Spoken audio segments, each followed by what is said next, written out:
Great. Hello, everyone. A new voice welcoming you today to part two of our series or second season of the Public Law Parlour, exploring the use of states of emergency to fight crime in the Commonwealth Caribbean. As promised in our last episode, we have special invited guests today. Two very prominent human rights attorneys practicing in the Caribbean. Ms. Leslie Mendez, a human rights attorney from Belize and one of the founders of CariJustice Alliance, a strategic litigation, human rights, non-governmental organization, to be, in inverted commas, um, operated in Belize and possibly the wider Caribbean soon. And Mr. John Clark, a human rights lawyer in Jamaica. Mr. Clark will be joining us in shortly, hopefully.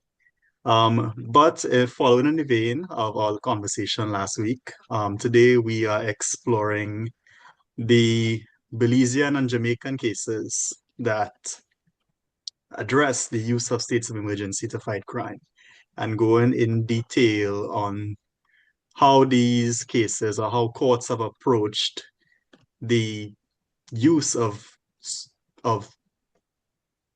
far-reaching broad emergency powers to address the rising gang violence in our countries. So we're very pleased to have Leslie here today with us, and I will hand it over to you, Rico, if you have any opening thoughts. I don't have any opening thoughts, Alex, because you did a splendid job. So there's really not much for me to say in that regard. But what I will say, though, is that we received some positive and great feedback in relation to the first part of this episode. And it seems as though our listeners are really engaging with this particular topic. And I suspect it's because of its relevance to the Caribbean right now. And speaking of relevance, Leslie, recently we have seen in some Caribbean countries, and you would know about this being from Belize, we see, and we mentioned this in the first part of the episode as well, that states of emergency are now being used as tools by different Caribbean governments to address or fight crime, particularly gang related or gun related crime.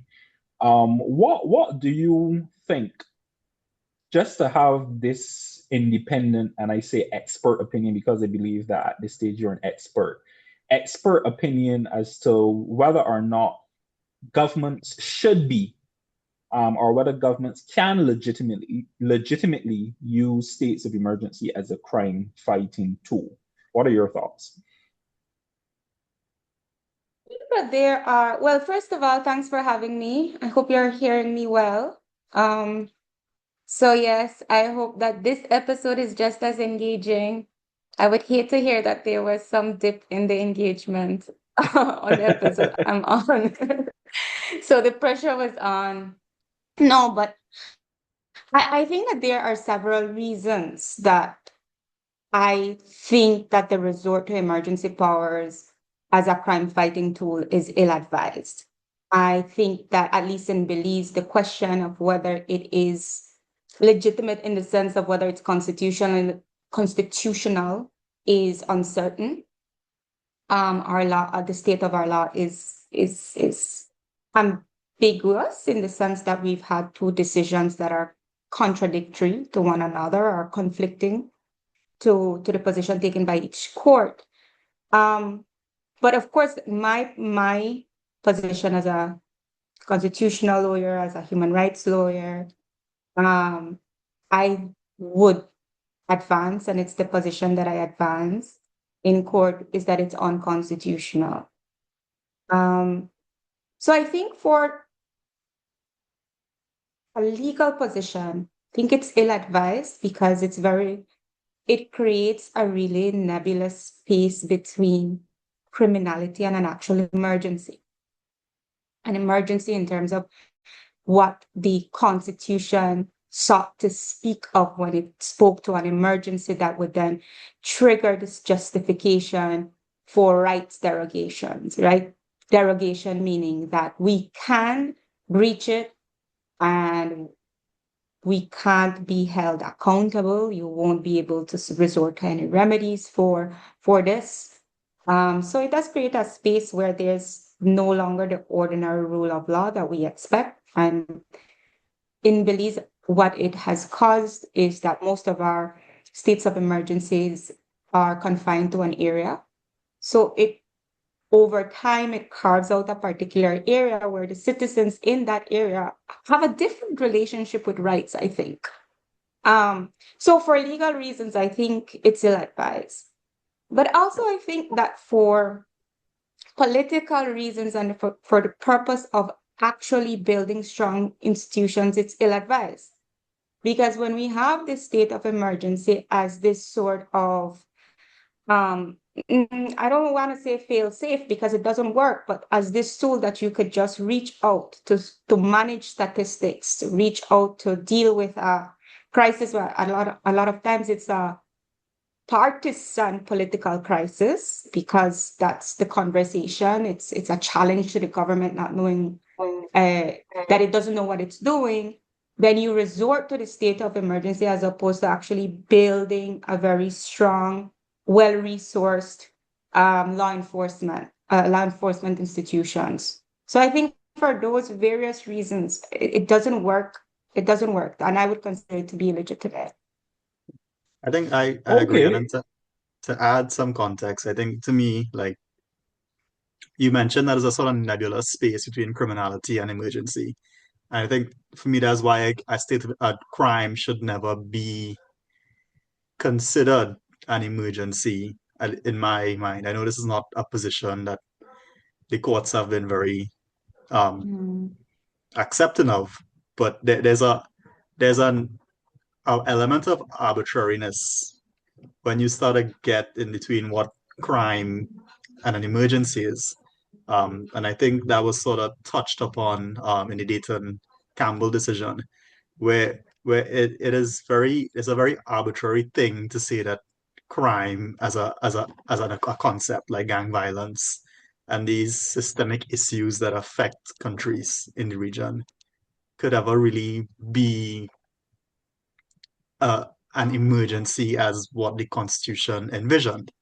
Um, and I don't think the sui generis principle and this very liberal and living interpretation of rights should be applied to the provisions that are used to, a set of law. That set of law is not supposed to be used to the provisions that seek to derogate from rights.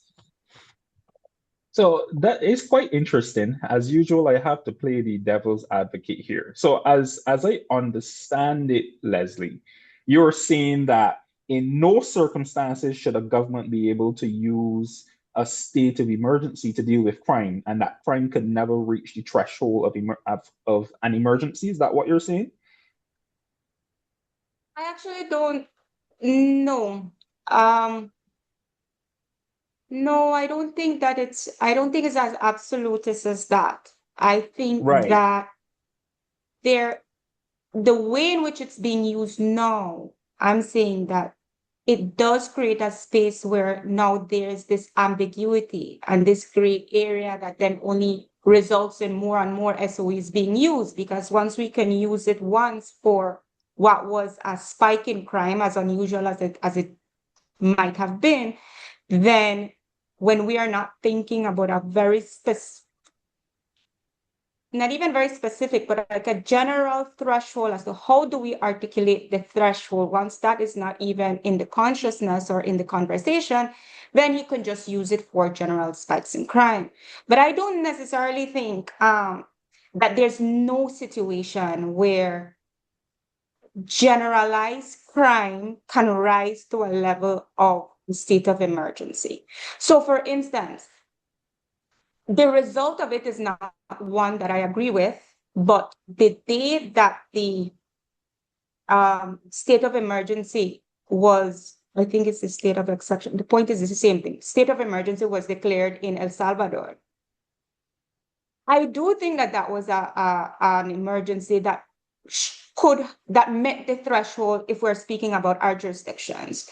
That was a situation where in very few days, I forget the exact number of days, but definitely under a week, there was 83, 85 murders, random murders, right? It was a deliberate campaign that was led by the gang elements in El Salvador who caused, to terrorize, and to threaten the state, right? So I think that that is a situation. I don't agree with many of the actions that happen afterwards or the approach that El Salvador takes to the state of emergency. But I guess what I'm talking about is the threshold. And going back to your question about the gang elements, that was a scenario where, at least from the facts as I have them, right, so far as we can know, we know them. I would say that that is arguably definitely one that met the threshold. But I think that one of the main things to ask yourself is, one of the things that, or some of the factors that we could take into account is, what's the purpose of the crime? Or what is the capacity of the state also to deal with the situation and contain the situation? And it cannot just be that there has been a spike that we didn't expect and it's sudden and it shocks the conscience, which I think that that's the standard right now, that it's crime that shocks the conscience. And so therefore we must respond in this way. There's a lot of theater around the way in which we are using states of emergencies. Yeah, I think I'm the one who said that I don't think crime should ever be an emergency, and to me, that's what you define crime as. I think crime is sort of defined very loosely, where we use crime to refer to the gang and narcotic crisis we have in the region. We use it in the context of things that exist and that are caused by wider systemic issues, be it U.S. influence in the region, be it corruption, be it the proximity to those narco states of islands in the region. Like, these are things that are systemic, they are economic, they exist and they continue to exist. They've existed since the formation of our countries. And the difficulty I have, and I'm fully aware that it's not a very not a very popular or legally sound position as the courts have interpreted it. But the difficulty I have with that is that, as I interpret the Constitution, an emergency should be limited to very, very specific things. There's a sort of immediacy and urgency and need to suspend rights at a declaration, through a declaration, or an immediate declaration is how a state of emergency happens. There's an immediate declaration and you go to Parliament afterwards to extend it or justify its extension. And I think there is an element of arbitrariness or a danger in treating something that is systemic, something that exists and continues to exist, as an emergency, because we start blurring the line and start treating everything as an emergency. And I think you see that with the reasonings of the state in a lot of these cases when they justify these states of emergency. There's no like, the state in a lot of cases satisfy the burden of justifying an emergency by saying there's intelligence of a particular threat. Because it's intelligence, you're not really allowed to disclose the details of this particular intelligence. You just need to disclose they've obtained intelligence. And I mean, intelligence and information can be fabricated, especially if you're not going to subject it to judicial scrutiny in the way that evidence should be tested. And I think that's where my difficulty with the concept comes, in that I'm not saying it's What I right. would say, Yeah. What I would say though, Alex, is that when we look at most Caribbean constitutions, you spoke about immediacy, and I take the point, but I think there is also the flip side, which is that it might not be crime itself that is immediate, because we know that crime is something that is endemic in all societies, even outside of the Caribbean. So it might not be crime itself that is immediate, but it may be the type of crime or the scale of that particular crime. So when we look at the catch-all phrase dealing with states of emergency in Caribbean constitutions, usually it would, and I also take your point when you spoke about arbitrariness, and Leslie mentioned that as well, and I will come to that soon. But remember, we have that catch-all phrase that usually says that if it constitutes any other event of such a magnitude or such a scale that threatens public safety or national security, which could, to my mind, in some instances, and this is where I agree with Leslie, in some instances, depending on the severity and the situation itself, that could encompass crime. Let's use a very good example of what was happening in El Salvador. Now, can we not say, Alex, that the situation in El Salvador, it was crime, yes, it happens all the time, everywhere, but it reached a stage of such immediacy that the threshold was satisfied? Yeah. So this is where I get a little radical, right? And that's where I think I'm willing to admit that isn't probably never going to be judicially accepted, but it's also a position that I think in the because I the like to draw, especially the situation in Trinidad as it exists now, sort of reaffirms this position to me, not from a legal perspective, but more from a political and a philosophical level. Is that there's an inherent arbitrariness to what is like egregious crime. For example, in Belize, the spike in crime that was used to justify the emergency in Belize would be probably our most peaceful week in about 30 years in Trinidad. Right?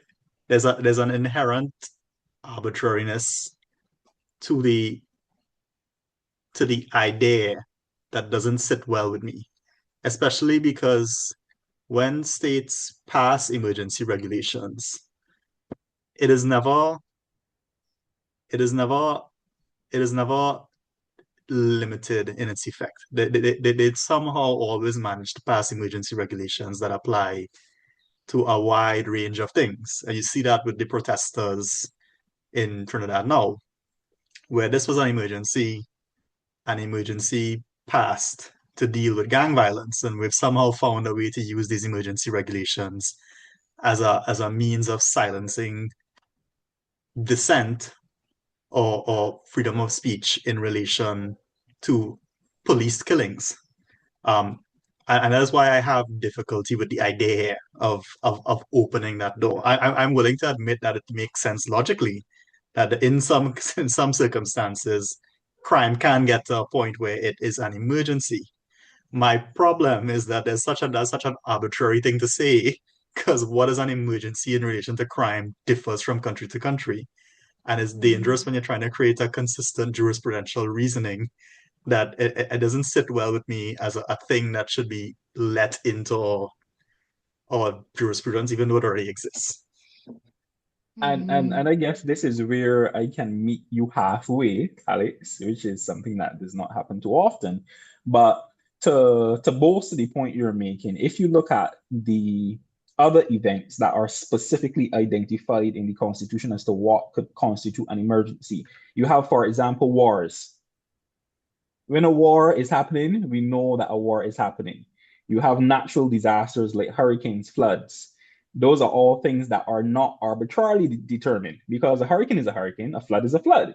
You have the spread of infectious diseases. That's also something that you could easily determine, right? You have WHO, all these other international and regional health organizations. So these are things that at least you have reference points to actually determine whether or not they actually exist. But you're saying when it comes to crime that threatens national security or public safety, quote unquote, this is something that's so arbitrary. There's no reference point, or there's no singular reference point, and that's what then breeds the arbitrariness. So I can agree with you there, because it's really not on the same level as the other events that are specifically identified in the Constitution for that purpose.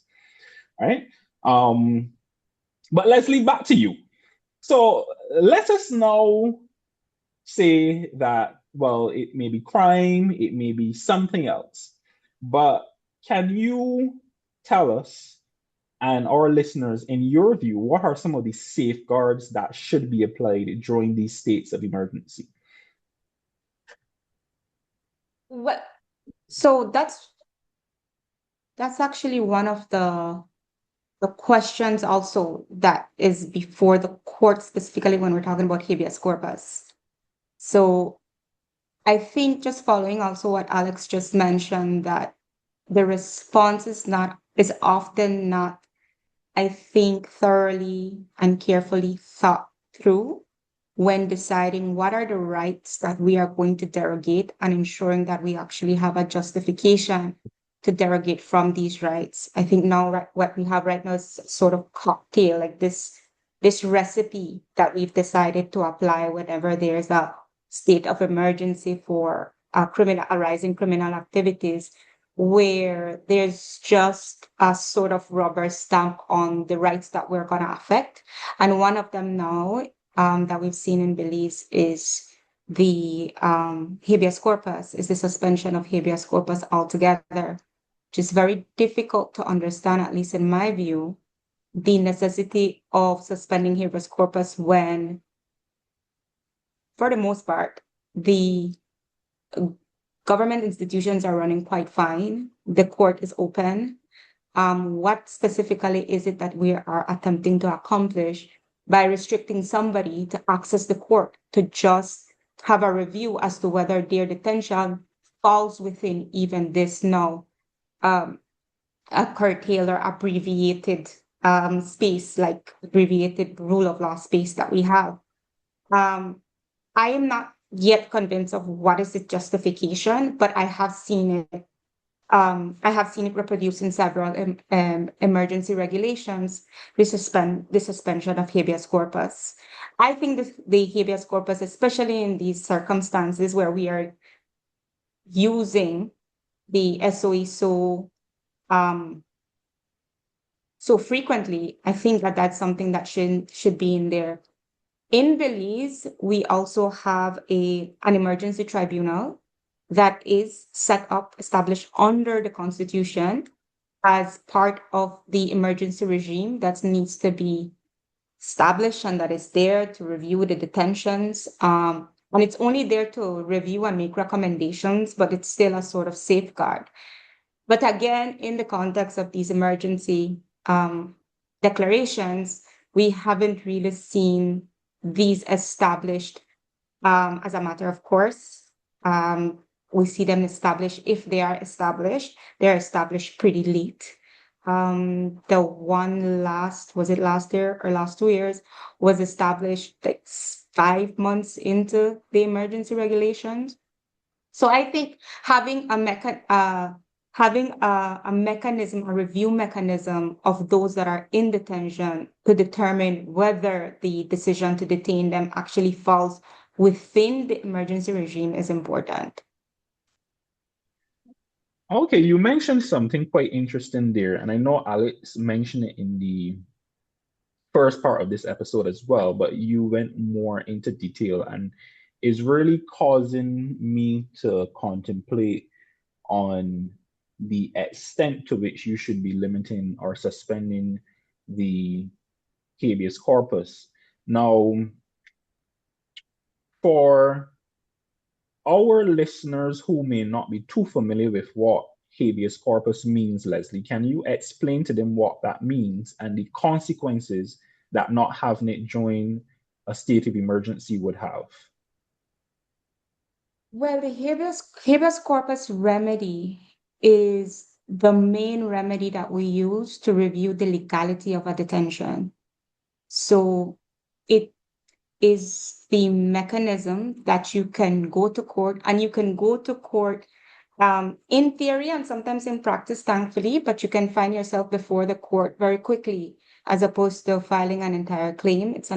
It's a summary application that you're able to make, and the court acts expeditiously because it reflects the importance that we give to the right to liberty, to then bring up the person and have those who are detaining the person justify that detention to the court, and then the court is able to make a decision whether the detention is legal.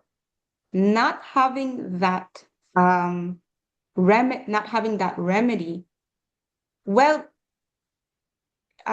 deprives you of that very quick process that you have to go before the court so that there could be some review and oversight of your detention. In practice, in the emergency cases here in Belize, what that has meant is that you then wait for the tribunal, the emergency tribunal, to then review your detention. As I mentioned, the emergency tribunals have been established, and when they have been established, they have been established pretty late. So the detentions have not been reviewed within the time and vision and stipulated under the Constitution. So you're deprived literally of having a court of law, a judge review the legality of your detention. So you're stuck wherever it is that you're detained until that then is revived. Okay, interesting. And I have about two more questions to follow. So the first one is that on average, how long then, if you're deprived of this habeas corpus remedy, on average, how long can it take before the emergency tribunal actually hears the matter? And two, as lawyers, we know that habeas corpus literally means, bring the body before the court. But even if you can't bring the physical body before the court, can, let's say, your legal representative or attorney still go before the court and have, let's say, an expedited hearing? In other words, how far does it go? So the person, even if they don't come before the court who's being detained physically, is it that they simply can't come before the court, or is it that your legal representative, if you have one, can even go before the court, period? Those are my two questions. Well, in general, they can, right? Also, a family member can go before the court and put your situation before the court to ask to review and to take any action. But when the remedy is suspended, I don't think that that's available to you, because it's not something that's personalized to the prisoner, or to the detainees. What it is that the habeas corpus is suspended altogether. And what was your next question? The next question was, on average, how if long? this remedy, Yeah. yes. Yeah.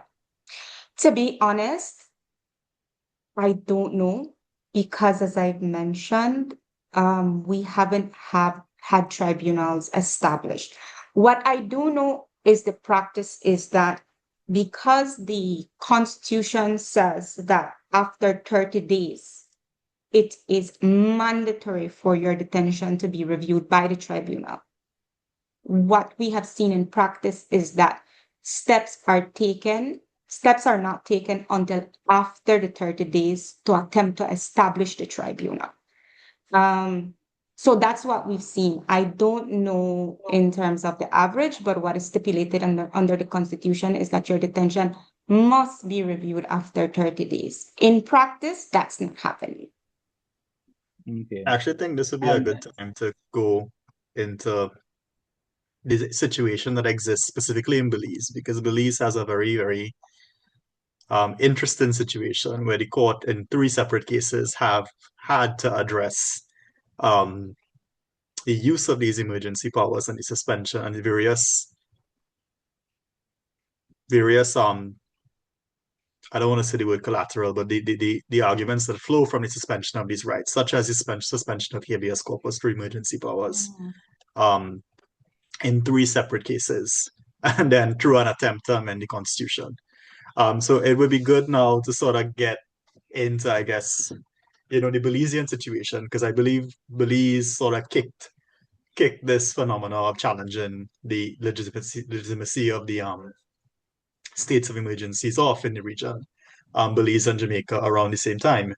Um, and Belize is interesting because there are three cases um, with varying opinions on what the law on this particular area should be. So I don't know if you want to give us like a brief rundown on the situation in Belize as it is.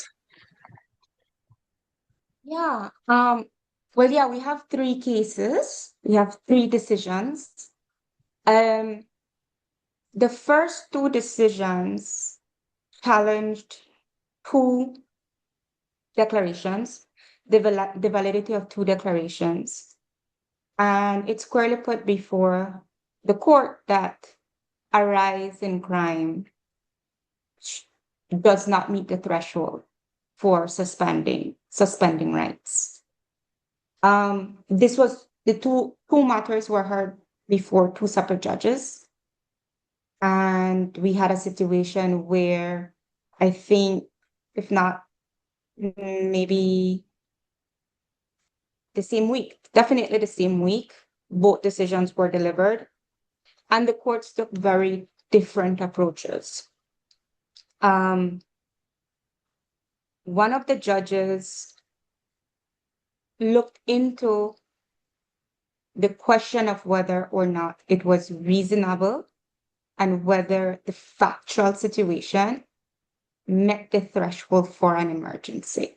So the court went into that assessment following the cases cited there, including the Privy Council, and found that the court had the jurisdiction to still determine on the evidence that's presented before it whether or not the scenario that has been presented meets the threshold.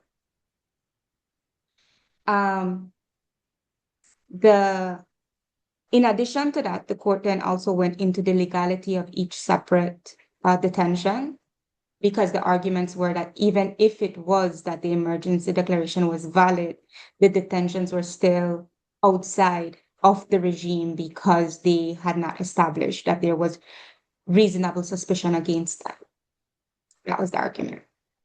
So the court found that based on the evidence that had been presented, the court determined that did not reach the threshold.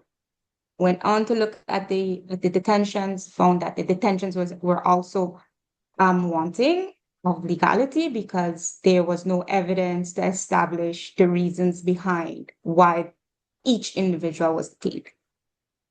Now, the other court took a very different approach that established, or the position of that court was that the court was actually without jurisdiction to look into the factual situation to determine whether there was an emergency unless the claimants could establish malice or bad faith. In the absence of malice or bad faith, the court said that the court did not have the jurisdiction to look into this question because it's preeminently a question that is of a political nature.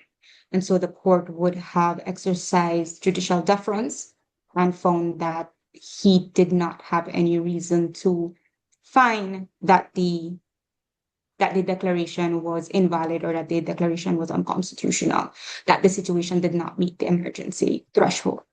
So that was the end of it. The court also went on to find the detentions also lawful. Now, the curious thing too is because one of the cases challenged two declarations, and this one it challenged one. Both cases engaged with the same declaration. So you've had a situation where a judge is finding that the same declaration was unlawful, and then the other judge finding that it was not lawful. That matter now has gone before the Court of Appeal. We argued it last week, so we're awaiting the decision of the court. Because currently, of course, everybody is in a quest to try to have some clarity and actually try to have some consistency in the jurisprudence as to when exactly is it that we can use the the emergency powers. The other case that we had was one that's different, but of course engaging the same conversation about the legality of the emergency declaration, but in a context where a child was detained. So then that also adds another dimension to emergency declaration and the impacts that it has in rights.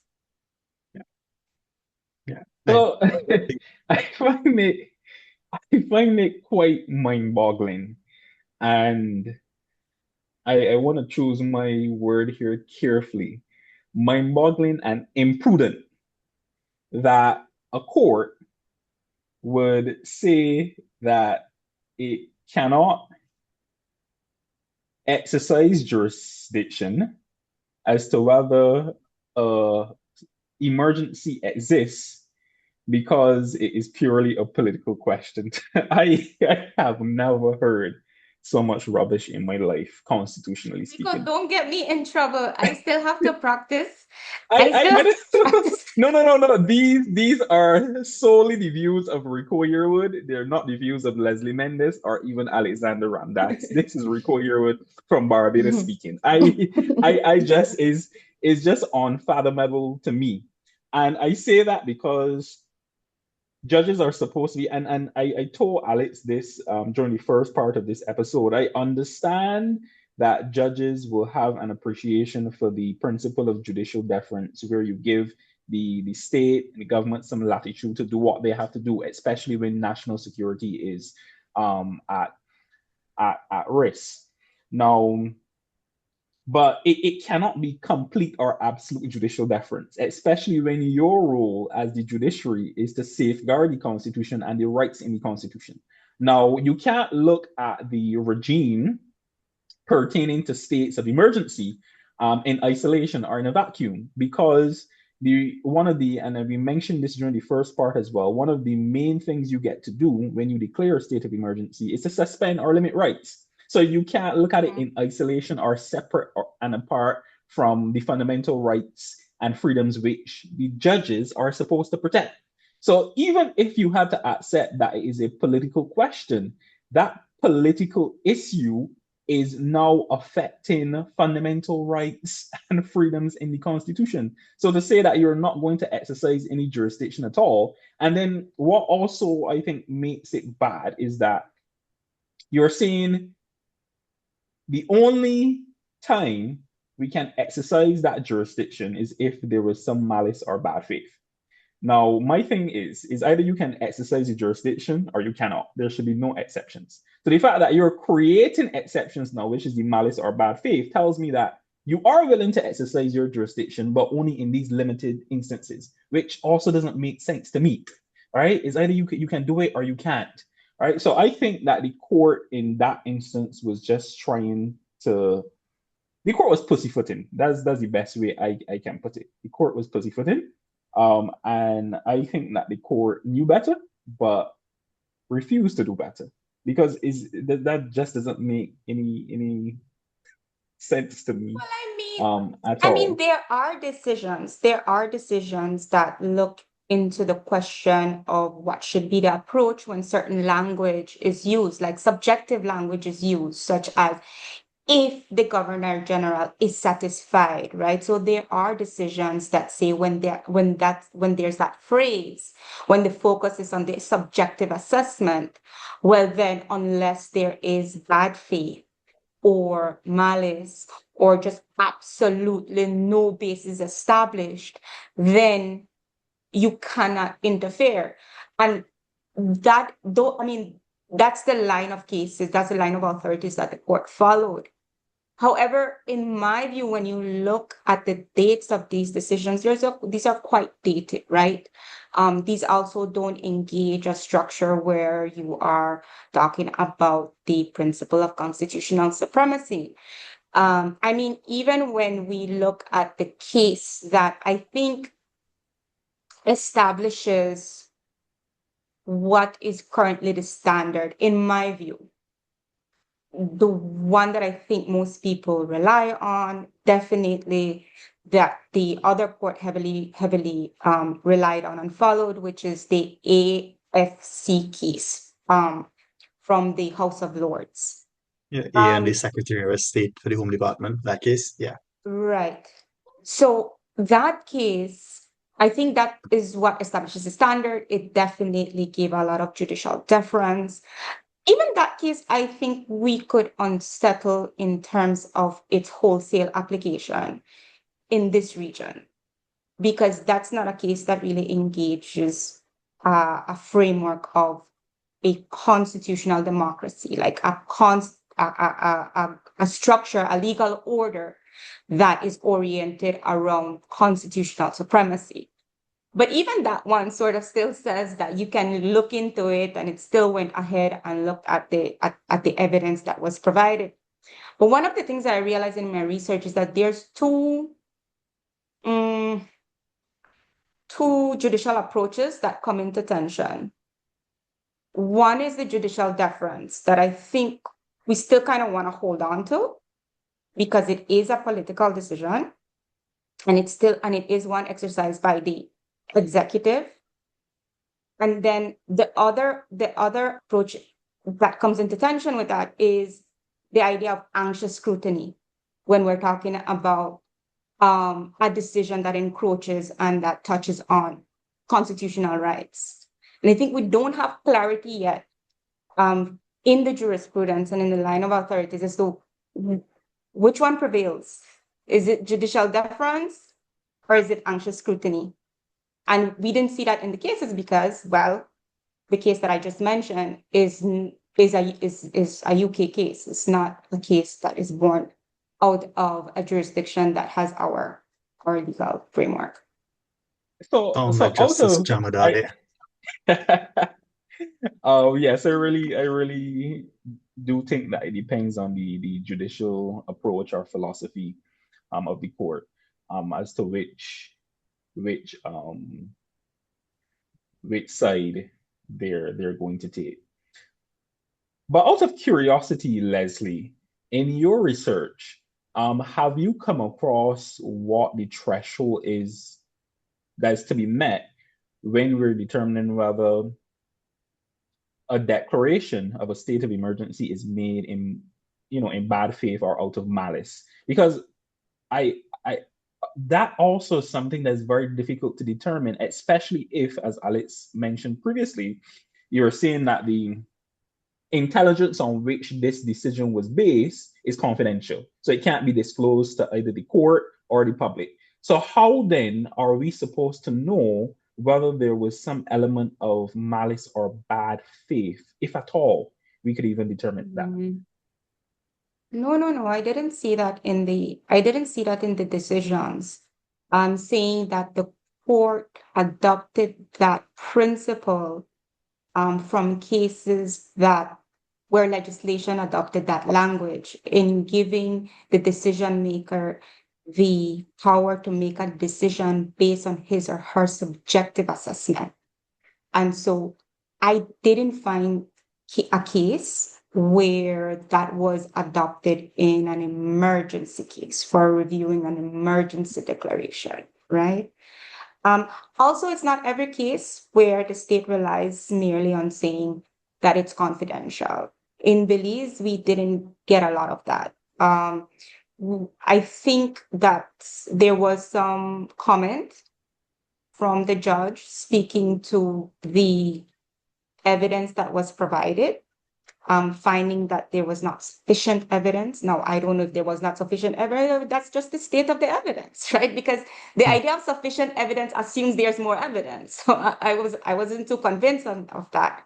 But the state didn't say, the government didn't say, we are withholding disclosure of certain evidence based on concerns about national security or anything like so. So we didn't see that in these cases. Yeah, I think like in Trinidadian context, like the you would swear that there's a threat against a government minister in Trinidad every day. Because the catch-all line is that based on intelligence, quote unquote, we've uncovered that there is a threat or threats being made towards the prime minister, high position members of the government and the police service, right? But when I say there's no ability to scrutinize that evidence, is that they don't disclose their source. They don't disclose how they got this evidence. They don't disclose their assessment of this threat. Like they don't say that we're not able to identify who. They don't say the legitimacy of this threat.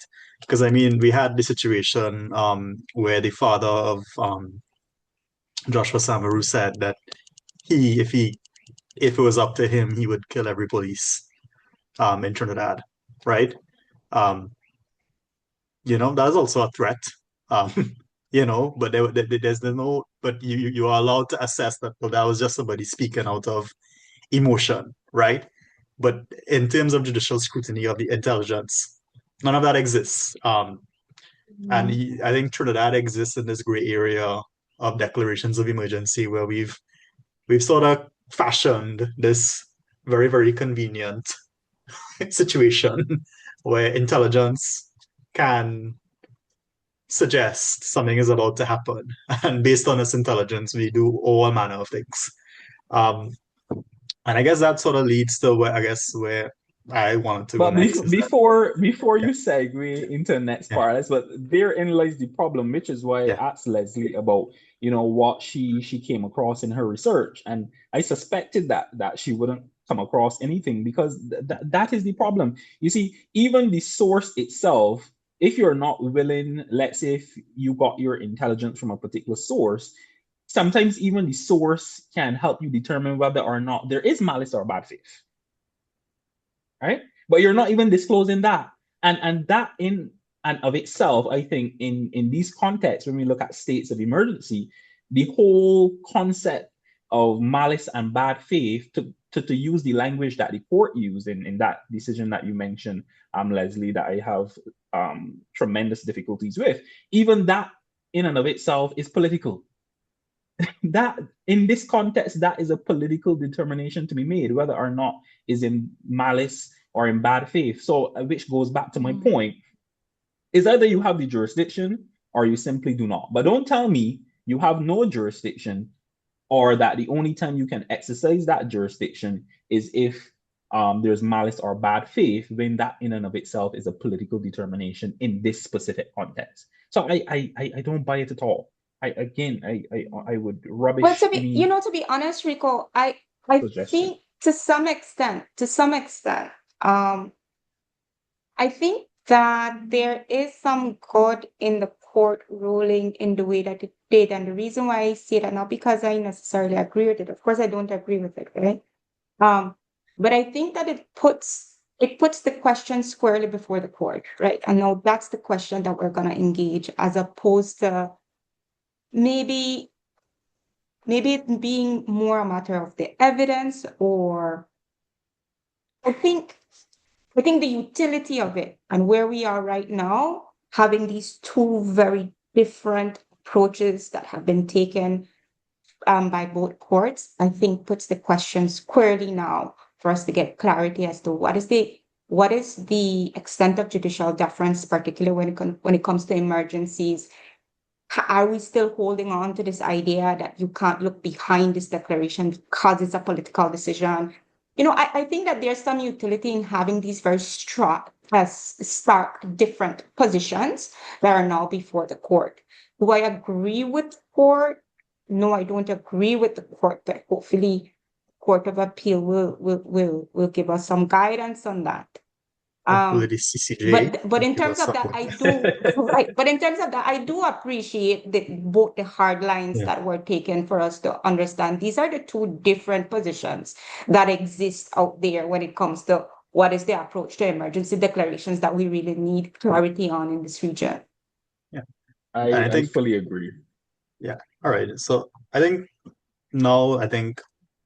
the situation in Belize, because as a add on to the situation in Belize, what happened after these two decisions and Correct. then the RT decision that came afterwards, in relation to the child who was detained under emergency powers, was an attempt by the Belizean government to fashion a 13th Amendment to the Belizean Constitution, um, creating a specific right suspension provision, that would allow for the suspension of rights and habeas corpus and all of these things, specifically for addressing crime. So the Crime, Constitution yeah. was being amended as an aid to the police.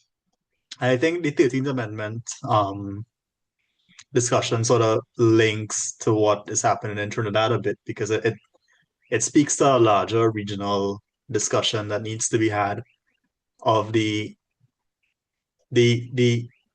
unintended or the very dangerous effect of these emergency declarations is that it's starting to affect the way or the premium that we place on rights, and the value that we place on rights. Because you see it in Trinidad with the idea that an emergency that was declared for a very specific reason being used to arrest people at labor marches or protesting outside government offices. Or in Belize, where uncertainty in the courts has now allowed a government to fathom the creation of an amendment to the Constitution that gives this vast sweeping power to the police to suspend rights. I think there's a need to recognize or be very frank with the fact that we've sort of we are unintentionally original governments are eating away at the constitutional supremacy that is the hallmark of our jurisprudence in a sense. What sort of makes Caribbean constitutions unique and the ways in which our constitutionalism has blossomed. Yeah, I have a few thoughts when it comes to that, right? I guess I'm wondering, like, what do you attribute that? Like, are you saying in terms of the SOEs being applied to criminality? Because I think that that happened in general when it came to the COVID regulations too, and the utilization of that emergency um to limit certain rights. And I also think that in that context, we also saw the limitations being used for reasons other than the stated emergency, right? So I do think that, there's maybe these different emergencies that we are now facing the consequences of which you see it in the studies all the time, that the more you use these emergency, that the less serious, the less important you see rights. There is a devaluation of rights, not only in terms of the state, but even in the population. So one of the difficulties that I have sometimes, or even with this 13th Amendment, was how to land the point that the 13th Amendment is a bad idea because eroding rights or limiting rights is a dangerous and bad idea in the context of criminality, where you have the counter argument that the rights of the victims are also being affected and the state has the obligation to also protect those rights. But it's really difficult to make that point when a lot of times the force of that point comes from saying it's unconstitutional. So the state is saying, I know it's unconstitutional. That's why I'm changing the constitutional to make it constitutional. And then all of a sudden, because it's constitutional, now it's right. If you get what I'm saying. Yeah. So how can we have like this?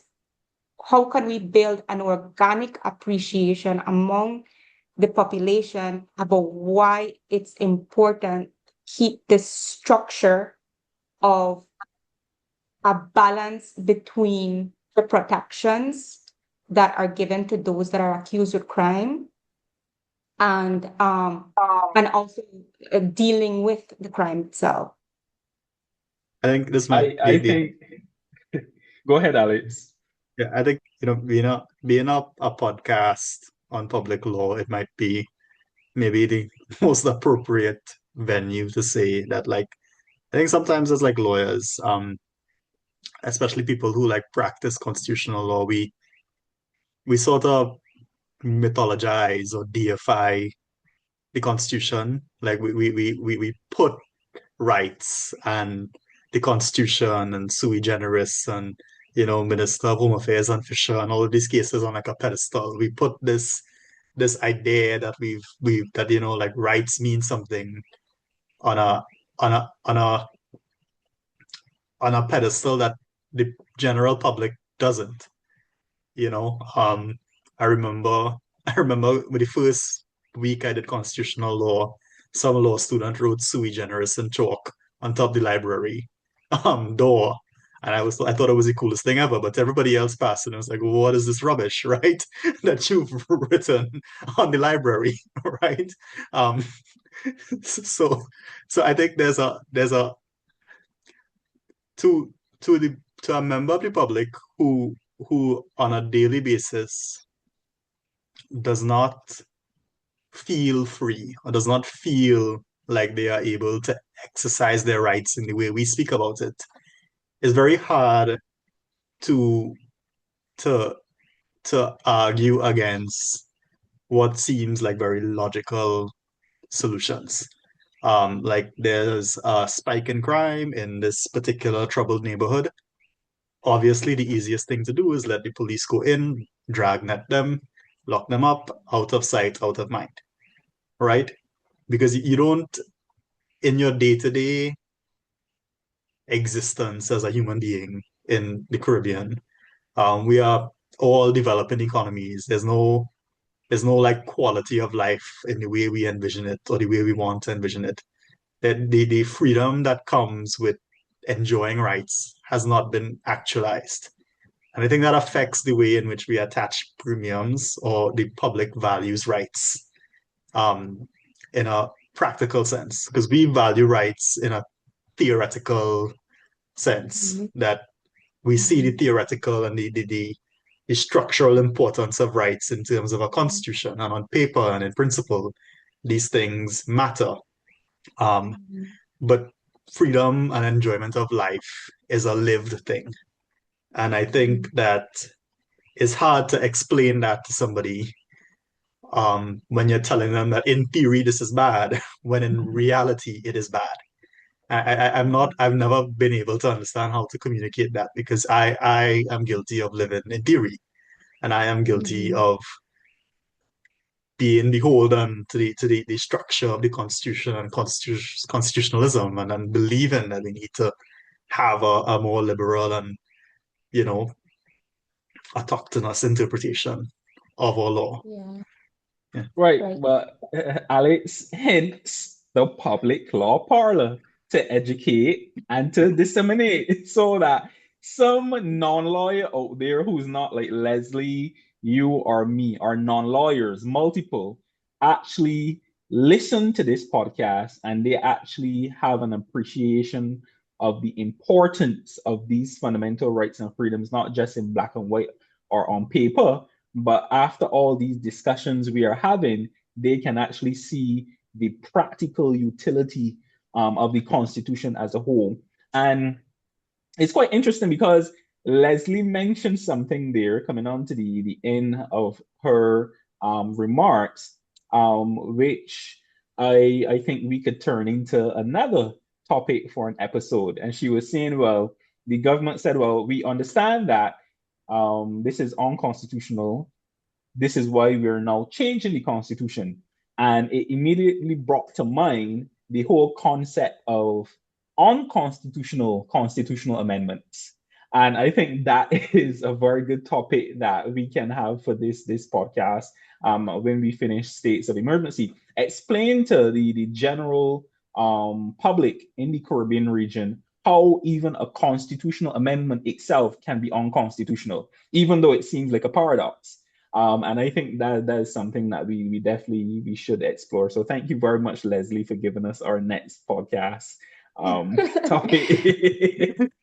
Alex and I were already drafting the claim against the 13th Amendment as a unconstitutional Constitutional, yes, yes, constitutional yes. That amendment. is, I remember at one point in time, I actually wanted to write a paper on that, and I never got around to doing it because it's a very, I find it to be a fascinating concept on Mhm. constitutional amendments, and is actually for our listeners, just to, this is a prelude to what will come, but it actually is a valid thing. It is a valid thing. You can have a constitutional amendment that is unconstitutional.